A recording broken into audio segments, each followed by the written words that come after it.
Assalamualaikum sobat sekalian. Pada pertemuan kali ini kita akan membahas, bisakah satu rumah ada dua atau lebih kWh meter atau meteran listrik. kWh meter di sini yang kita maksud adalah kWh meter prabayar. Jadi tidak bisa untuk yang pasca bayar. Kegunaan dari kenapa satu rumah diperlukan banyak sekali kWh meter atau meteran prabayar, tujuannya misalkan kita membuka usaha kos-kosan atau rumah kontrakan, sehingga untuk memudahkan pengontrolan dari penggunaan listrik dan juga supaya penghuni kosan itu bisa bebas menggunakan listrik sesuai dengan kebutuhannya, tidak tergantung dari meteran dari pemilik rumah. Jadi bisa secara bebas untuk menggunakan meteran masing-masing tersebut.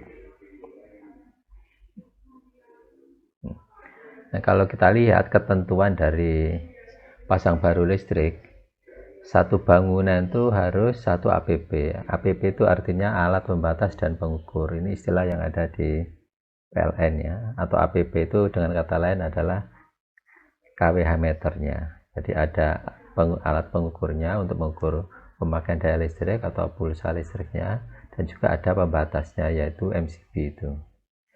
Nah, ketentuannya APB bisa terpisah bila bangunan tersebut terpisah. Ya, ini persyaratannya.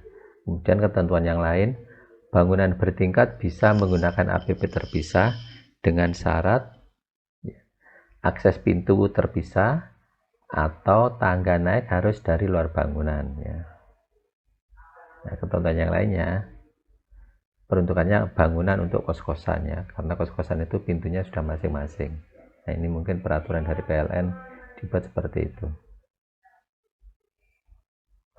Sekarang kita coba untuk melihat instalasi listrik sederhana dari suatu kWh meter ya, prabayar di sini. Contohnya di sini pemakaiannya juga sederhana, yaitu satu stop kontak dan satu buah lampu dengan saklarnya. Nah, di sini saluran masuk dari sumber listrik PLN yaitu di terminal nomor 1 dan 2. Kemudian di sini terminal nomor 3 adalah titik untuk groundingnya.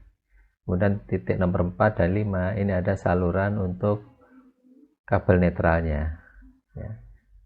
Sedangkan yang nomor 2 ini saluran fasenya ya, keluarannya masuk ke MCB. Nah, dari MCB kemudian masuk instalasi. Nah, di sini katakanlah di dalam kamar penghuni kos itu disediakan satu MCB. Ya, MCB ini kapasitasnya harus sama dengan MCB yang ada di kWh meter. Misalkan kalau 4 ampere, di sini yang 4 ampere.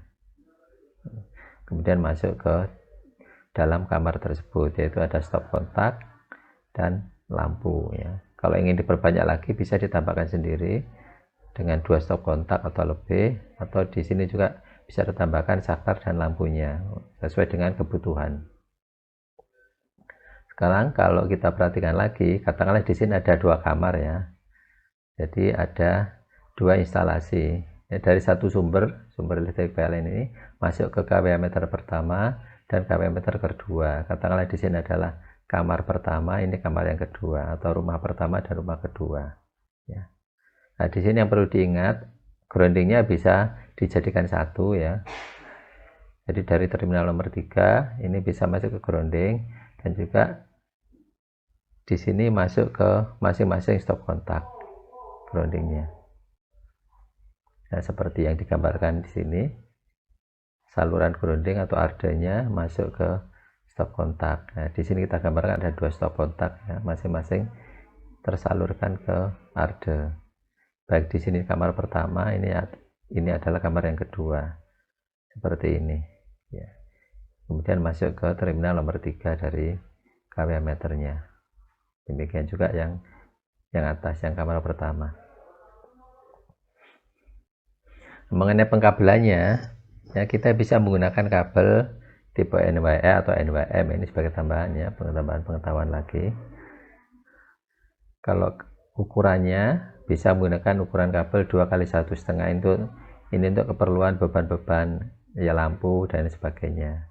Kalau untuk stop kontak itu disarankan menggunakan ukuran 2,5 mm persegi ya, 2,5. Di sini ada dua pilihan, menggunakan 2 kali atau 3 kali. Tapi lebih baik menggunakan 3 kali karena di sini sekalian yang satu saluran digunakan untuk groundingnya. Seperti di sini ya, kabel yang dipakai adalah kabel NWM. Ada 3 kabel di sini, kabel fase, kemudian kabel netral dan kabel groundingnya. Kalau yang 2 kali ya tidak ada kabel groundingnya, jadi kabel groundingnya terpisah. Ini adalah pilihannya.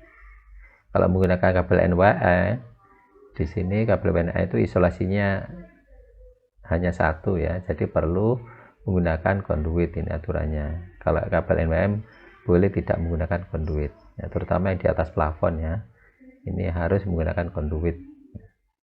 Kalau yang NWM bisa tidak menggunakan conduit ya. Ya demikian rekan-rekan sekalian, uraian singkat mengenai bagaimana cara menggunakan satu rumah dengan 2 kWh meter. Semoga informasi ini bermanfaat. Terima kasih. Assalamualaikum warahmatullahi wabarakatuh.